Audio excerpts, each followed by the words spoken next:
teman-teman, nama saya Nuha Mufida, selaku asisten praktikum KPP yang akan menemani teman-teman dalam video skenario kali ini.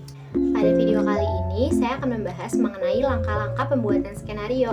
Ada 5 tahap loh teman-teman dalam membuat skenario, yaitu ide pokok tema, basic story, sinopsis, treatment, serta skenario itu sendiri. Yuk kita bahas lebih lanjut satu-satu. Yang pertama adalah ide pokok tema. Ide pokok tema ini merupakan intisari atau gagasan utama dari video yang akan dibuat. Ide pokok ini sangat penting untuk ditentukan sejak awal, karena ini akan mendasari seluruh bagian dalam video yang teman-teman buat. Terus gimana sih caranya buat dapetin tema? Ada 4 hal yang harus teman-teman perhatiin sebelum menentukan tema. Yang pertama adalah lokasi. Teman-teman harus tahu dulu nih UMKM mana yang mau teman-teman ambil sebagai tempat syuting video.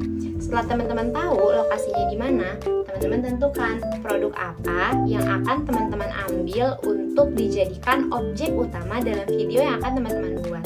Kemudian, hal selanjutnya yang harus dilakukan adalah mencari sebanyak-banyaknya informasi mengenai produk tersebut dan mengenai UMKM-nya juga, baik itu melalui searching di internet. Kemudian teman-teman bisa mewawancarai narasumber dari UMKM tersebut, atau bisa juga survei secara langsung mendatangi UMKM-nya dan menanyakan banyak hal kepada para pekerja, kepada pemilik UMKM itu sendiri, sehingga teman-teman memiliki sangat banyak informasi. Dan dari informasi-informasi tersebut, teman-teman bisa ambil hal-hal mana yang akan dijadikan kekuatan utama dari produk yang mau teman-teman bahas. Dan setelah itu, baru deh teman-teman berhasil mendapatkan tema. Selamat! Kan teman-teman udah dapat tema tuh tadi. Sekarang waktunya masuk ke tahap kedua, yaitu membuat basic story.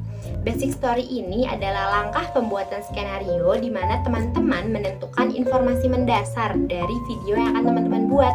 Yang pertama di situ berkaitan dengan alur yang akan teman-teman gunakan untuk video yang akan dibuat, kemudian tokoh siapa saja yang akan teman-teman hadirkan di video tersebut, kemudian tempat yaitu lokasi UMKM itu sendiri, waktu kapan latarnya video tersebut dibuat, kemudian urutan dari penceritaannya dari mulai awalan, klimaks sampai penyelesaian dari iklan yang akan teman-teman ciptakan.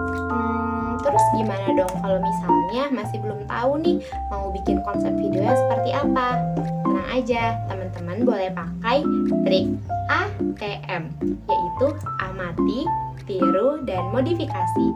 Teman-teman boleh lihat sebanyak-banyaknya referensi tentang iklan-iklan yang menarik perhatian teman-teman. Bisa dari TV, bisa dari YouTube, atau iklan-iklan yang sering muncul di sosial media. Setelah itu, teman-teman catat poin penting apa sih yang bikin iklan itu menarik. Setelah itu, teman-teman pindah ke step yang kedua, yaitu ditiru.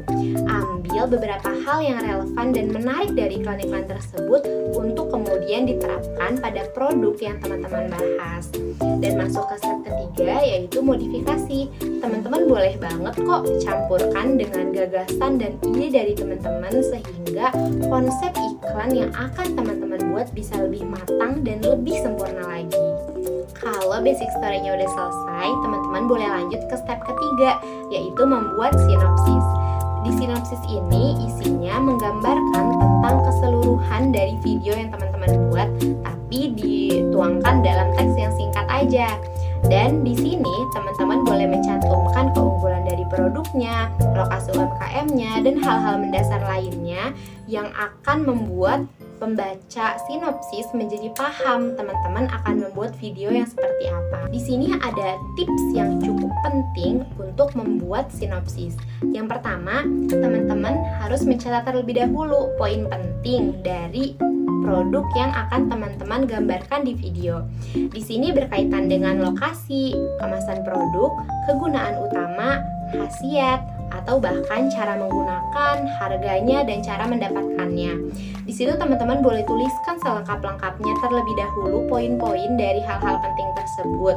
Baru kemudian teman-teman satukan menjadi sebuah sinopsis. Di sini teman-teman akan menyatukannya dalam bentuk 3 alinea atau 3 paragraf saja yang padu, di mana bagian pertama dari sinopsis tersebut berisi tentang gambaran umum dari produknya. dan gambaran UMKM-nya juga.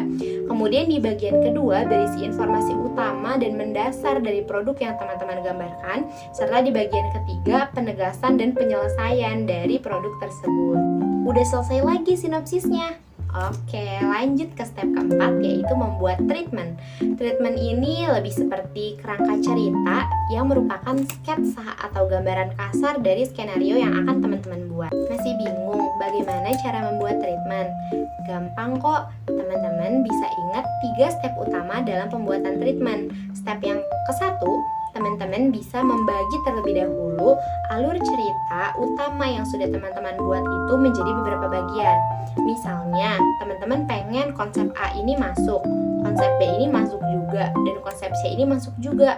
Tapi teman-teman belum tahu ini mau disatukan menjadi seperti apa. Nah, setelah teman-teman pisahkan jadi A, B, C itu, kemudian teman-teman bisa sempurnakan masing-masing kelompok tadi. Teman-teman sempurnakan dulu nih yang A, dikasih tentang cara shootnya dari mana, kemudian backsoundnya apa, dan lain-lain. Kemudian setelah teman-teman punya kerangka A lengkap, kerangka B lengkap, kerangka C lengkap, baru deh teman-teman urutin. Kira-kira cocoknya urutannya ABC atau CBA atau BAC dan lain sebagainya sampai sangat sesuai dengan konsep yang teman-teman inginkan. Dan jangan lupa, teman-teman juga harus ingat bahwa target dari pembuatan video ini adalah tersampaikannya pesan kepada penonton. Jadi jangan lupa untuk menyatukannya sebaik mungkin supaya pesan yang ingin teman-teman sampaikan bisa sampai kepada penonton. Kan tadi udah ngelakuin 4 step ya. Sekarang teman-teman lanjut ke step kelima nih, yaitu yang paling final dalam pembuatan skenario, di mana teman-teman akan menyusun semua bagian-bagian yang tadi direncanakan ke dalam sebuah skenario utuh. Skenario itu sendiri akan teman-teman gunakan sebagai patokan dalam menyuting video yang akan teman-teman buat nanti. Oh iya, sebelum teman-teman praktek membuat skenario untuk video UMKM, ada satu hal penting yang harus teman-teman ingat. Skenario ini adalah penggambaran alur yang telah teman-teman rencanakan secara filmis, di mana di dalamnya sudah dilengkapi dengan berbagai istilah dalam perfilman, yang tujuannya adalah mempermudah teman-teman dalam pengambilan gambar nanti. Jadi, skenario ini bukan karya sastra ya teman-teman, melainkan patokan yang akan mempermudah teman-teman untuk membuat video. Oleh karena itu, penting banget buat teman-teman kenal dan mengetahui istilah-istilah perfilman sebelum teman-teman lanjut membuat skenario dalam membuat video UMKM nanti. Oke, kalau gitu itu aja step-step dan tips untuk membuat skenario. Terima kasih. Wassalamualaikum warahmatullahi wabarakatuh. Tetap semangat ya teman-teman.